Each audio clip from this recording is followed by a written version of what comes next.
ভারতীয় ক্রিকেটের হিটম্যান তথা one of the finest captain Rohit Gurunath Sharma আগামী 19 জুলাই 2026 লর্ডসের মাটিতে তার ওডিআই ক্রিকেটের যবনিকা ফেলতে চলেছেন। যদিও এই সিদ্ধান্তটা তার নয়, বাই ফোর্স তাকে বের করে দেওয়া হচ্ছে।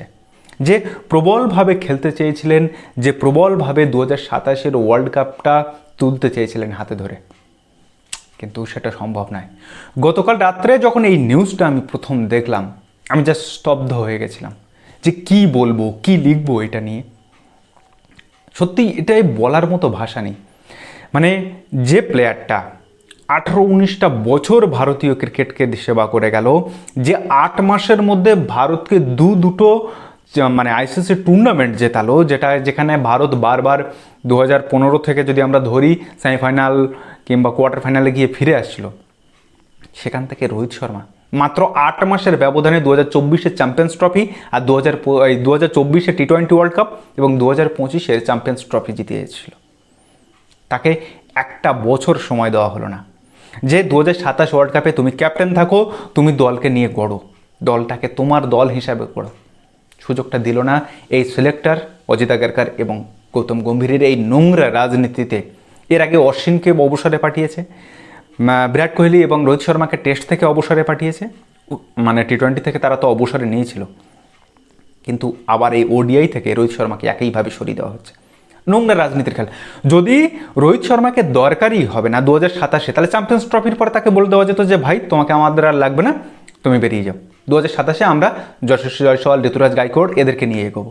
লাস্ট ম্যাচে যে ছবিটা দেখলাম যে বিরাট কোহলি, রোহিত শর্মা এবং জসপ্রীত বুমরা এক জায়গায় বসে আছে, সত্যি কথা বলতে কেন জানি না, আমার কিন্তু বারবার মনে হচ্ছে যে রোহিত শর্মার সাথে বিরাট কোহলিও না বেরিয়ে যান। বিরাট কোহলিকে মাঠে বলুন কিংবা মাঠের বাইরে এরকম আপসেট খুব একটা দেখা যায়নি, আজকে হলো। মানে এই গৌতম গম্ভীর নিজে যেটুকু ক্রিকেট খেলে, যেটুকু তার শ্রদ্ধা, যেটুকু তার রেসপেক্ট তিনি আদায় করেছিলেন, সে 2008 ফাইনালে 75 হোক কিংবা 2011 ফাইনালে 97 রানের ইনিংস খেলার পরও আমার কেন জানি না মনে হচ্ছে এই গৌতম গম্ভীর যখন ভারতীয় দল থেকে বের হবেন তখন পুরো বেআব্রু হয়ে বের হবেন। এর ন্যূনতম সম্মান নষ্ট করে দিয়েই তারপরে বেরোবে। মিলিয়ে নেবেন আমার কথাটা। যদি দলে আমি তারুণ্যই চাই, তাহলে আমি সেই তরুণ প্লেয়ারদেরকে অন্তত 2-3টে সিরিজ বা 7-8টা ম্যাচ তাদেরকে তো সুযোগ দেবো, তা নয়। একটা সিরিজে কোনো প্লেয়ার ফ্লপ করছে, সঞ্জু স্যামসন ফ্লপ করছে, সঙ্গে সঙ্গে বাদ। আপনার ওয়াশিংটন সুন্দর ফ্লপ করছে, সঙ্গে সঙ্গে বাদ। বৈভব সূর্যবংশীকে খেলাচ্ছে, এক ম্যাচ ফ্লপ করছে, সঙ্গে সঙ্গে বাদ। তাহলে না তারুণ্যকে আমি ঠিকভাবে প্রপার সুযোগ দিচ্ছি, না যারা এক্সপিরিয়েন্সড প্লেয়ার তাদেরকে রেসপেক্ট করছি। মানে নিজে সর্বসার্বা হয়ে নিজের অ্যারোগেন্সের কাছে সুপারস্টার কালচার দিয়ে তিনি একটা দল তৈরি করতে চাইছেন। কিন্তু একটা জিনিস কি মানবেন, যে এই ভারতীয় দর্শক বলুন বা সারা বিশ্বের দর্শক তারকা দেখতে চায়। আপনি যতই বলুন যে তারকা সুপারস্টার কালচার ভেঙে দেবো, ওভাবে ক্রিকেট হয় না। আর এই যারা সুপারস্টার হয়েছে তারা তো আর এমনি এমনি হয়নি, তারা তো এমনি এমনি দলে থেকে হয়নি, তারা রীতিমতো পারফর্ম করে সেই জায়গায় পৌঁছেছে। সুতরাং আপনার ওই আবোল তাবোল কথা, সেইগুলো বলে কোনো লাভ নেই। শর্মার স্ট্যাট বলুন, সেগুলো আপনারা গুগলে পেয়ে যাবেন। তবু একটা ছোট্ট করে মনে করিয়ে দিই যে রোহিত শর্মা আসলে কে। 2024 টি20 ওয়ার্ল্ড কাপের সেমিফাইনাল অস্ট্রেলিয়ার বিপক্ষে 91 রানের ইনিংসটা দেখবেন, কিংবা 2025 নিউজিল্যান্ডের বিপক্ষে ফাইনালের ইনিংসটা দেখবেন, কিংবা দেখবেন 2019 5টা সেঞ্চুরি করা, 600-র উপরে রান করা ব্যাটসম্যানকে, কিংবা দেখবেন 2023 গোটা ওয়ার্ল্ড কাপের ইতিহাসে কোন অধিনায়ক সবচেয়ে বেশি রান করেছেন 125 স্ট্রাইক রেটে, সেটা দেখে নিতে পারেন। এমনকি একটা ছোট্ট আরও একটা জিনিস বলি, যেটা না বললে নয়। আমরা যদি দেখি রোহিত শর্মার এই ওডিআই ফরম্যাটটা তিনি ভীষণভাবে খেলতে চাইলেন, ফিটনেস ইস্যু হয়েছিল, সেখান থেকে 7-8 কেজি ওজন ঝরিয়ে তিনি ফিটনেসের আর এই কথাটাকেই পুরো মাঠের বাইরে বের করে দিয়েছিলেন।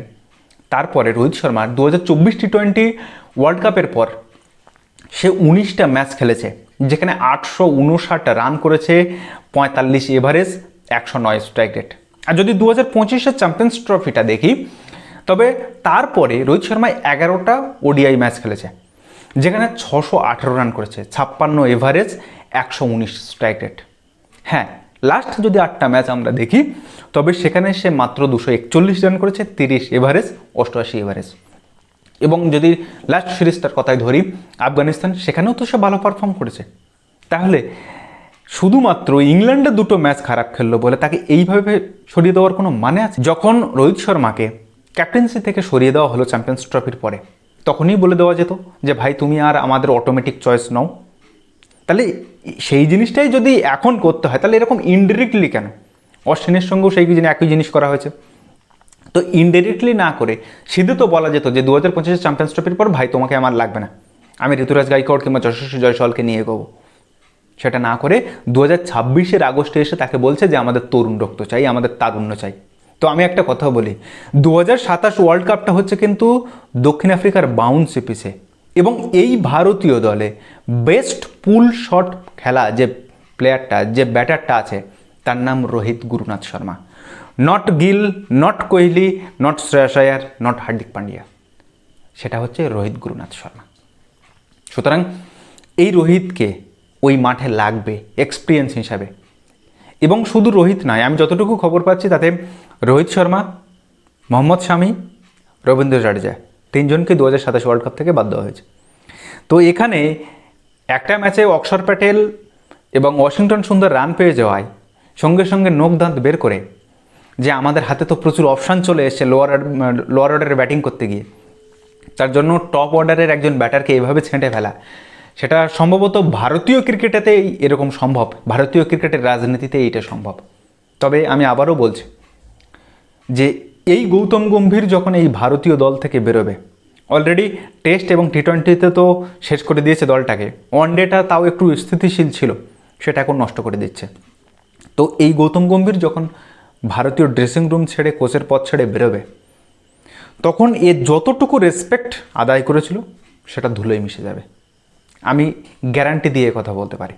এবং ভয় আমার আরও একটা হচ্ছে, সেটা হচ্ছে বিরাট কোহলি না অবসর নিয়ে নেয়। আমার সত্যি কিছু বলার নেই যে এই প্লেয়ারটাকে, রোহিত শর্মাকে এইভাবে যে খেলতে চেয়েছিল প্রবলভাবে 2027 বিশ্বকাপটা, তাকে এইভাবে সরিয়ে দেওয়া হলো। এর মানে কোনো কি বলবো, আমি সত্যি কিচ্ছু বুঝতে পারছি না, বলার ভাষাও নেই। যাই হোক, আজকে ভিডিওটা এখানে শেষ করলাম।